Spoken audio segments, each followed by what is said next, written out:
Hey everyone, welcome back. Foxconn, Apple's manufacturing partner, is set to begin assembling AirPods at its Hyderabad, India factory in April, according to the Press Trust of India.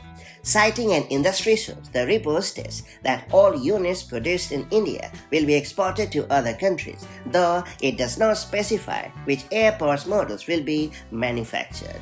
It's worth pointing out that Foxconn had committed to assembling AirPods in India in 2023 and is now prepared to commence production. This move further expands Apple's supply chain diversification, as the company and its partners have been increasing production in countries like India and Vietnam in recent years, covering select iPhone and Mac models. Despite this expansion, Apple continues to depend heavily on China and Taiwan for manufacturing. As Apple continues to expand its manufacturing footprint beyond China and Taiwan, the shift to India marks another step in diversifying its supply chain. With Foxconn set to begin AirPods production in Hyderabad, Apple strengthens its global production strategy while maintaining its commitment to quality and efficiency. That all being said, it will be interesting to see how this move shapes the future of Apple's manufacturing and product availability worldwide.